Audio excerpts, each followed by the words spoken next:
Okay, hi everyone. Thought I'd just give you an update. So we've been looking for a boat. As you know, I sold the other one, and we just started looking for a boat.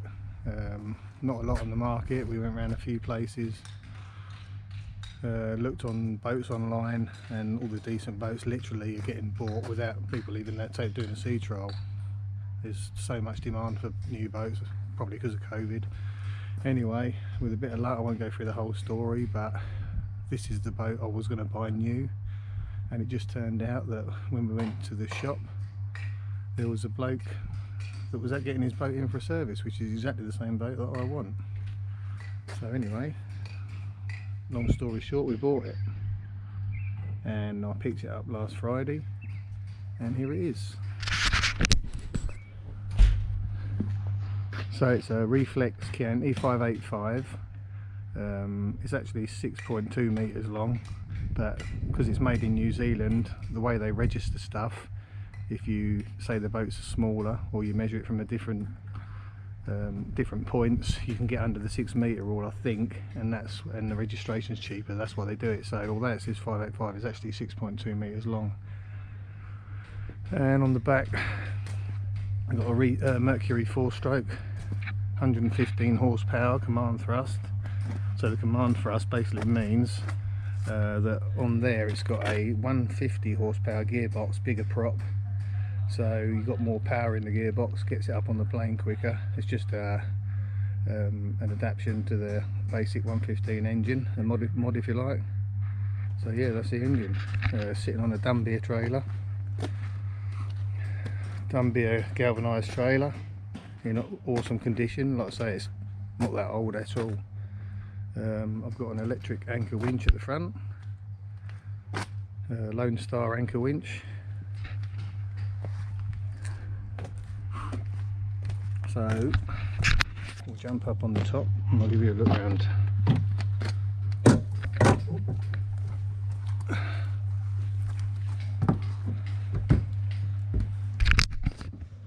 So here's the inside.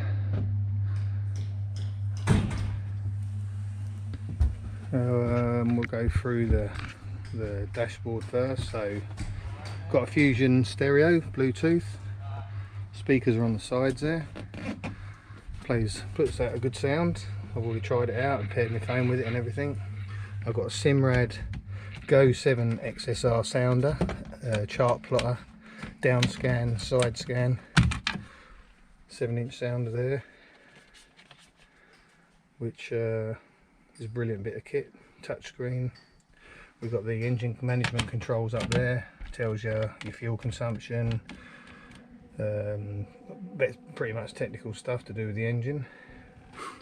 GME UHF radio, sorry, VHF. There's the anchor, electric anchor, and the trip for the anchor. Obviously got a bilge bump, nav lights, cabin lights, which are sides here, 2 cabin lights which are quite bright, light up the whole deck.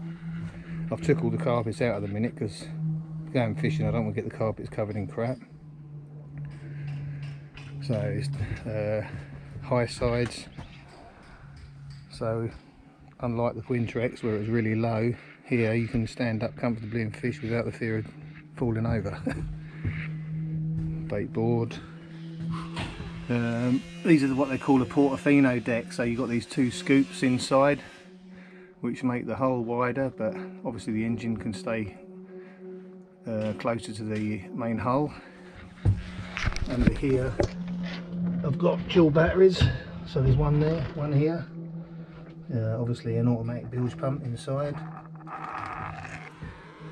and that comes up as a table when we're going down the river. If we ever go out down the river for a cruise, that sits down as a table. And on here I've got seat cushions which I've took out again just to keep them out of the sun and stop getting them covered in crap when we're fishing. So I've got plenty of room on the sides. I've got a landing net, sea anchor, I've got my safety bag up there with my EPIRB and everything in it. I've left the carpet in at the front just for comfort reasons. We've got the bolster seats, so they pull down so you can sit down when you're travelling, or if you want to stand up, you lift that up and then you can lean back against that, and the seats are fully adjustable. Got the gimbal under there and the pacifying stick. I'll put my fishing gear down there at the minute because we're just going to go out for a test run now and maybe we'll see a fish somewhere. So I'll just unzip the front,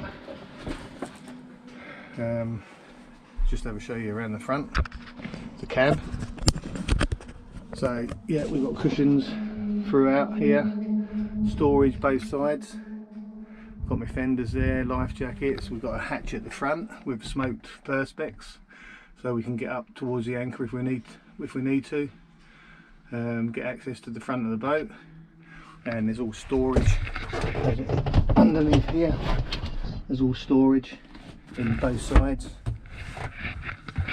and obviously we've got the cover, which was an extra. If I'd have bought the new boat, I wouldn't have got this. I wouldn't have got the combined thrust engine. So yeah, what else can I say? We've got the bimini at the top, obviously. We've got that bimini, but I'm getting clears. The trouble is I've got to wait till January, but we're getting clears around the sides and the front, and I'll be getting outriggers for the sides for when we start chasing mackies and tuna a bit later on in the summer. So yeah, I'm going to get a deck wash for it as well, which will probably end up, I don't know where I'm going to fit it. I'm not sure yet, but probably fitted under there somewhere, and have the have it coming out over here and sat in here, so we can wash the deck down when we're fishing. And there'll be a hole in the bottom of the hull where it'll pump the water through. It'll be a salt water deck wash, just basically for cleaning crap off before it dries and bakes in the sun. So yeah, the bimini all folds down. That's all stainless steel, and it's got an extended front on the bimini. The standard one only comes to here, comes to this here, but they put an extended bimini so you get that extra bit of shade, which makes a whole lot of difference apparently. And that's pretty much it. We're going to go and give it a sea test now. Don't know whether we'll get out. It's a bit crappy weather-wise, but if anything, we're just going to have a trip around the marina, just get used to feel for the boat, feel for the sounder, do some anchor drills, launch the anchor, see how we get on, and then maybe go out inshore a bit. You can just see the ocean over there. It don't look too bad. I can't see any white caps. There's a bit of cloud and showers on the way, but nothing too hectic. Yeah, the new boat at long last. Anyway guys, there's a bit of an update. Hopefully when you see us next, we'll either be doing a sea trial, and tomorrow we're definitely going fishing, so watch this space. Cheers. Righto, 6:30 in the morning, and we've got a perfect day for fishing. There's a little bit of a breeze, but they reckon it's going to drop off today. So it's offshore at the minute, southeasterly, so it's going to drop off today throughout the whole day. So we're going to see what happens. So we'll load the boat up and see you down the ramp. During their class action against WA's only juvenile detention centre. They're alleging mistreatment and neglect while held at Banksia Hill Detention Centre. The group, among 400 people to be involved in the complaint.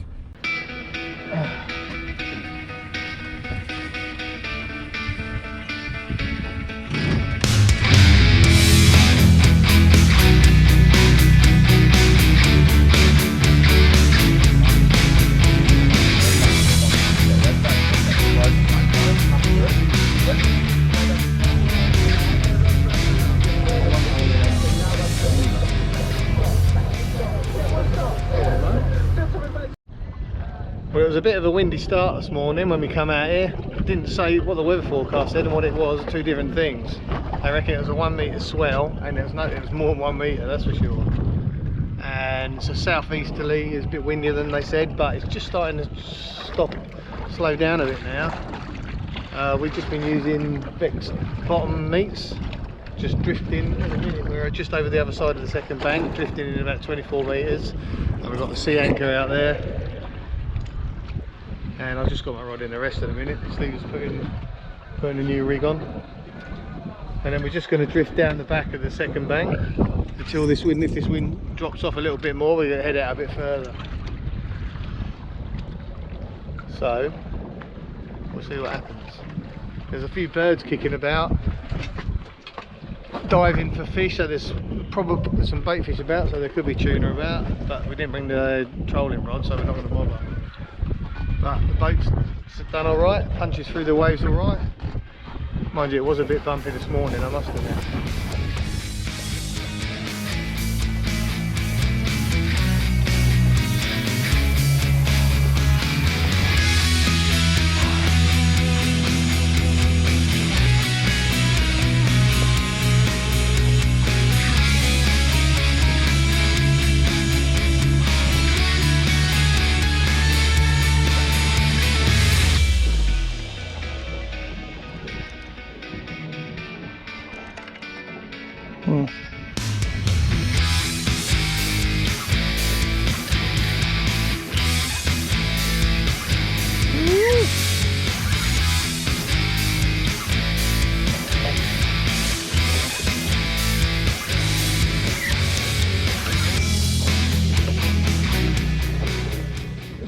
First proper fish from the boat, nice little snapper, definitely sized, and that was on a muley. Stay.